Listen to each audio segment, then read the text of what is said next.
বুধবার বিকেল 7টায় 17তম ভারত সংস্কৃতি উৎসবের শুভ সূচনা হয়ে গেল বর্ধমান টাউন হল প্রাঙ্গণে। প্রদীপ প্রজ্বলনের মধ্য দিয়ে ভারত সংস্কৃতি উৎসবের সূচনা করেন পদ্মশ্রী সঙ্গীত শিল্পী পূর্ণদাস বাউল। উদ্বোধনী অনুষ্ঠান মঞ্চে শাস্ত্রীয় সঙ্গীতের ওপর দিয়ে নৃত্য পরিবেশিত হয়। উপস্থিত থাকেন বর্ধমান পৌরসভার চেয়ারম্যান পরেশ চন্দ্র সরকার। তিনি জানান, ভারত সংস্কৃতি উৎসব বর্ধমান বাসীর আবেগ।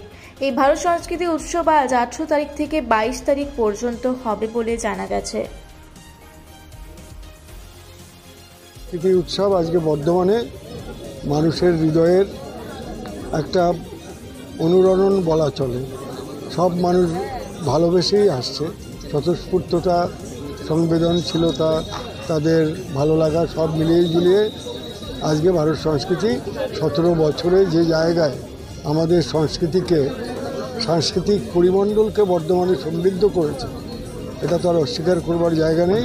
তার প্রসেনজিৎ পোদ্দার এই ধারাটা বর্ধমানে নিয়ে এসেছেন শাস্ত্রীয় সঙ্গীত, শাস্ত্রীয় নৃত্যের মধ্য দিয়ে। তাই তাকেও আমরা ধন্যবাদ জানাই।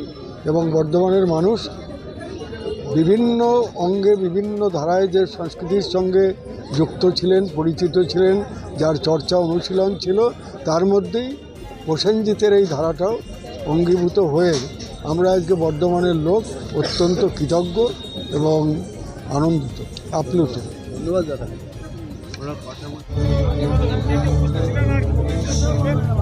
উপস্থিত ছিলেন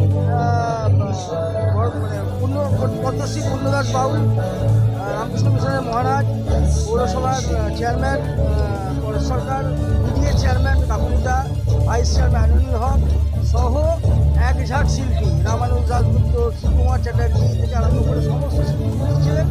এবং প্রতিযোগিতার শিল্পী যারা বিচারক হিসেবে থাকবেন আগামী 4 দিন, তারাও আজকে উপস্থিত ছিলেন।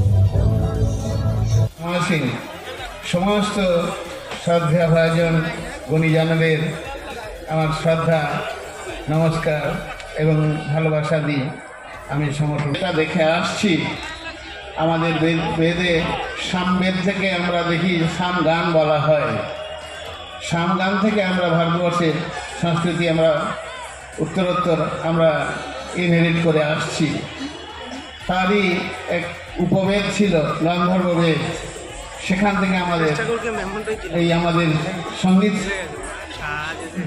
সঙ্গীত প্রচলনটা আমাদের চলে আসছিল এবং সেখান থেকে আমরা পাই আমাদের বিভিন্ন গানের ধারা।